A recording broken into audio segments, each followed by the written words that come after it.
experts say that it even costs 30% because what you get a tax in return.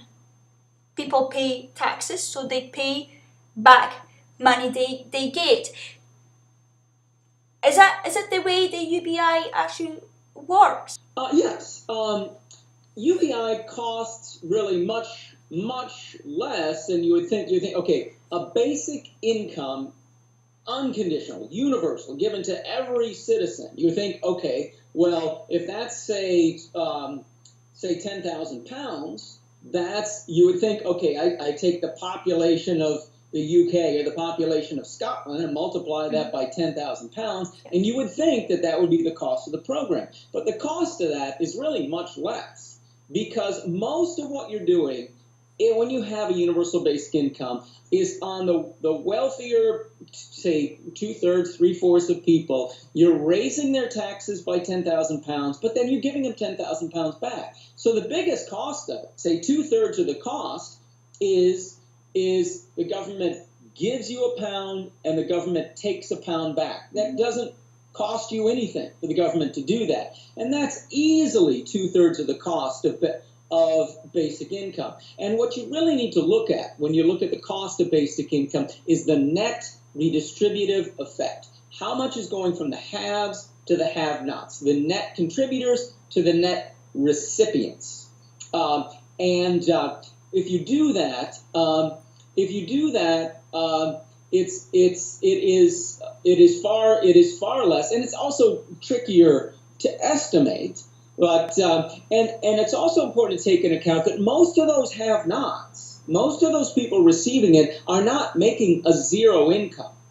They're going to be making they're going to make something between, say, it's £10,000 and the tax back rate is 33 1/3%. Then it would phase out by £30,000. Well, a lot of these people are going to be making say £21,000, paying £7,000 in taxes, and getting back £10,000 in basic income. So actually, the net amount they receive back is only £3,000, and the cost of supporting that person is £3,000. But this is, somebody making £21,000 is the working poor. These are the people we always say what great people the working poor are. Well, it's a darn good idea to have something that's going to make the working poor better off by £3,000, and it's really not that expensive to give it to them. They're already paying the first £7,000 of it by themselves. That's right. So why some countries say, well, we cannot afford UBI? Well, can they not do the maths, or they've got something? Before the question, go on. Can they just not do the maths, or it's not that simple, or the idea can work for some countries and cannot work for the all countries? Why UBI hasn't been implemented so far in most of the European countries or most of the worldwide countries? Well, those are two extremely different questions, so I think we should handle those differently. Why we haven't done it is one thing. Whether every country in the world can afford it is two very different questions. They really have nothing to do with each other. So let's take just the first question. The first question was, can every country afford it? There is some level of basic income that every country in the world can afford. The wealthier the country, the higher that level is. However, you can take the really poor countries in the world, the really very poor countries. Those countries also tend to be some of the most unequal countries in the world. So actually their tax base, the tax base of net contributors, can afford to pay much more in taxes than people in other countries in the world. So they have that one head start making it for having a basic income. And they have another thing that that could help them, and that is that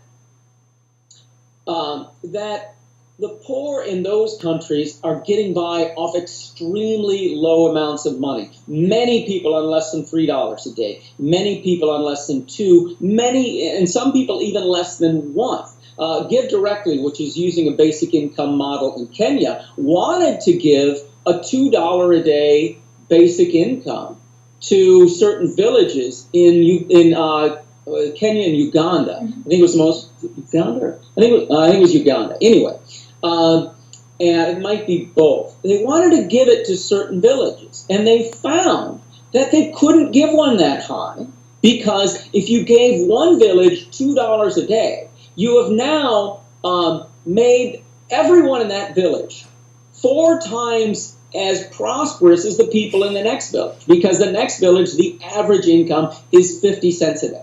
Now, okay, now that's tragic and horrible, and that has something to do with the basic. But that means if you had a national basic income as low as $2 a day, that is going to have a major impact on the lives of the poorest people in Uganda, and the same thing in Kenya, and many other countries like it in the world. So these very poor countries can afford a basic income that is going to have a major impact on how people live. And there's no country in the developed world that cannot afford a basic income. We've been spending it on other priorities, but including enormous giveaways for the rich and very high living for wealthy people. But if we have our priorities straight, and our priorities need to be that no one in the world should go without their most basic needs.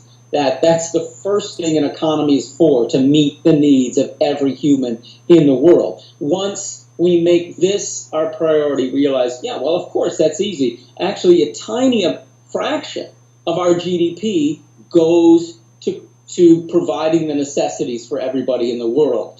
And and once you realize that, it is affordable to have food, shelter, and clothing for every person in the world.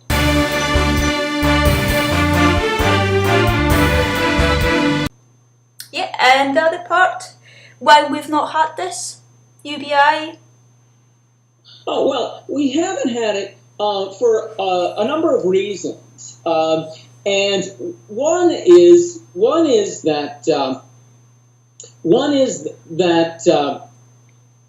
people have this exaggerated idea of what it costs, because they're only looking at the gross cost, not the net redistributive effect, what it really costs. And I think, and there are a lot of political barriers. Some people have this idea that they will pull out this phrase, well, everyone should have to work for what they get.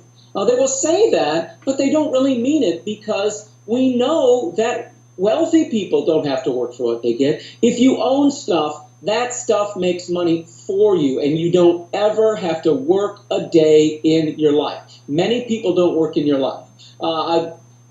Interesting statistic I was just reading is that everybody thinks, oh, greatest entrepreneur of our generation is Steve Jobs, and he made $8 billion, and that's what entrepreneurs do. He creates all these great things that people use, and he really earned that money. Well, whether he earned the whole $8 billion or not, he certainly did contribute things that a lot of us use. But did you know, at the same period that he made that $8 billion, the heir to, I think it was the L'Oreal fortune, also made $8 billion. Not by lifting a finger, just by owning their inherited interest in L'Oreal. I think it's a perfume and fashion manufacturer. Now, so we do not really have an ethic that says everyone must work and contribute. What we have is poor people have to work and contribute, and middle-class people have to work and contribute. But the wealthy, if they want to work, they can. If they just want to make money off the stuff that they own, they can do that. Well, if we're not going to say everyone has to work, if we're not going to say, okay, you're the heir to the L'Oreal fortune, but you have to spend 2 years in national service the way the poor would have to spend in national service or something, we're not going to make anybody do it. And that's, I think, the ethic that we need to cultivate. that the thing is, we like to think that we are more virtuous and better than the poor. We want to think that the poor need our supervision. We want to think that the poor need to tell us what to do. Oh, they're poor because they don't work hard enough, or they don't do this, or they don't do that, and I do all these things, ignoring all the tremendous advantages that got me to the great job I have now. And we want to think that they need us to tell them what to do, that we could get out of poverty, even though most of us has never been into poverty. So we create this institution where the unprosperous have to go to the prosperous to get their most basic necessities of living. And what do the prosperous do? Oh, you have to work for us. So we don't do anything for the unprosperous unless the unprosperous do some work that's going to make the prosperous better off. Well, we're already prosperous. I don't think we have anything to demand of the poor. We have to actually owe them back for all the resources we're using that they're not using. But because we've done this, we think that we're helping all prosperous people, the middle class included, at the expense of the poor. We're making the poor work for all of us. That's got to be good for the middle class. They're not lazing around while the middle class are working. But actually, by putting this into effect, what we have done was we put all of us, the whole middle class, well beyond immediate income. We put us all in a position where we have to work for the wealthier among us. We have to go in and find somebody who's wealthier than we are, who owns a company, and say, look, I'll do what you want me to do all day. I will follow your orders all day because I need to survive. The whole middle class is in this. It's not just the poor that's in this. I've been in it most of my life. I finally, by the time I reached my late 40s, maybe saved up enough money that I could retire if I needed to. But most of my life, I was in this position where I had to do what someone with money wanted me to do because there was no basic income. And because the entire middle class is in that, the middle class cannot demand as desirable of wages and as desirable working conditions as they could otherwise. If the whole middle class, those of us making 20,000 pounds, 50,000 pounds, 100,000 pounds, if we all had the power that we didn't have to work if we didn't like our working conditions, we could command better wages and better working conditions. And this would fix some of the problems we have in society. You know that in my country and your country, the middle class hasn't had a raise since the 1970s. If you look at real wages of working class people, including middle class people, you look at real wages, they were keeping pace with productivity from the 30s through the 70s. They're going up with productivity, and then in the late 70s, I'm not saying it's because Thatcher and Reagan were elected. That's only a small part of it. But in the late 70s, that broke. Prosperity's been going up, and productivity's been going up, and wages have stagnated. You and I don't have much better living standards than people who had similar jobs to us back in the 1970s. Whereas people in the 70s saw their living standards over the previous 40 years go way up. And all these benefits have gone to the top 1%, to the people that own the businesses. And the fact that we've cut back on our welfare states in the United States, in the United Kingdom, and in most European countries has created this leverage where the upper class don't need to give the middle class a wage. So one of the things that basic income is going to do is it's going to raise your salary. It will put you, along with the entire working class, in a position where you can command a higher salary. So it's not just something for the poor. It is something for the entire middle class. And it can create a more equal and prosperous society where people are rewarded better for the work that they do. That's great. Thank you very much for joining us, and all the best to you. Okay, you're welcome.